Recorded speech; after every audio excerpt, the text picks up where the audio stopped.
Assalamualaikum and welcome to my channel Do Biology. Today we will discuss the topic that is called as the vacuole. Vacuoles जो हैं वो non protoplasmic liquid field vesicles हैं, यानी कि ये protoplasmic liquid नहीं होता है इसके अंदर। और ये जो है ज़्यादातर जिस तरह से लाइजोसोम्स होते हैं ना, वेसिकल लाइक स्ट्रक्चर फॉर्मेशन कर रहे होते हैं, इस तरीके से इसके अंदर भी डाइजेस्टिव एंजाइम्स वगैरह प्रेजेंट होते हैं वैक्यूल्स के अंदर। और ये प्लांट सेल्स के अंदर मेजॉरिटी प्रेजेंट होते हैं। एनिमल सेल्स के अंदर जो है वो स्मॉल वैक्यूल्स होते हैं, प्लांट सेल्स के अंदर लार्ज वैक्यूल्स होते हैं। ठीक है, अब प्लांट सेल्स के अंदर जो है ये बड़ा सा जो लिक्विड फिल्ड वेसिकल होता है, यंग प्लांट सेल्स के अंदर तो बहुत सारे स्मॉल वैक्यूल्स प्रेजेंट होंगे, but at maturity of the cell they unite to form a large vacuole called central vacuole. और जब प्लांट सेल का सेल मैच्योर हो जाएगा तो इसी तरीके से जैसे ये प्लांट सेल है तो उसके अंदर एक लार्ज वैक्यूल बन जाता है और न्यूक्लियस जो है वो साइड में मूव कर जाता है। ठीक है, अब इन्होंने कहा ये जो प्लांट सेल है ये सराउंड कर रहा है बाय ये जो प्लांट सेल एक मेम्ब्रेन से प्लांट सेल का जो वैक्यूल है, प्लांट सेल्स के अंदर जो वैक्यूल है वो सराउंड करा है एक मेम्ब्रेन से, और वो मेम्ब्रेन जो होती है वो टोनोप्लास्ट कहलाती है। यानी कि वैक्यूल की जो मेम्ब्रेन है that is called as the tonoplast. Tonoplast जो है वो सिलेक्टिवली परमिएबल मेम्ब्रेन है।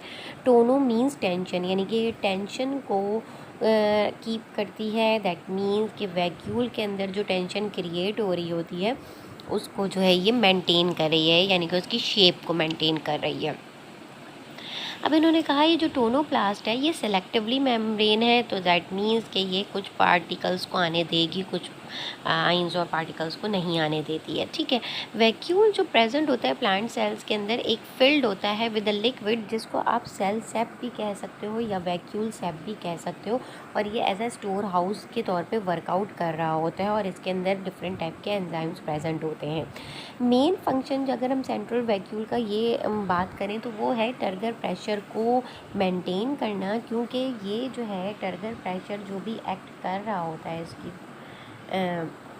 फिल्ड होके जो टर्गर प्रेशर एक्ट कर रहा होता है मेम्ब्रेन के ऊपर, वो उसको उससे सेल की शेप मेंटेन रहती है, क्योंकि लार्ज अमाउंट ऑफ ये कह लीजिए प्लांट सेल जो है वो कंसिस्ट कर रहे हैं ऑन वैक्यूल।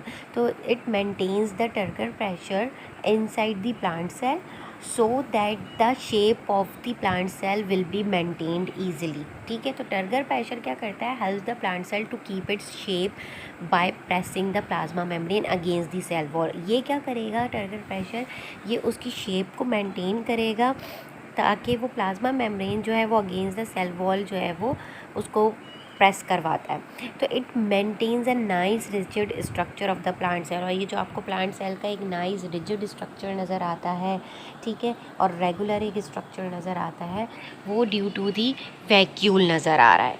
तो that's it for today. If you like it kindly subscribe my channel. Thank you and अल्लाह हाफिज़।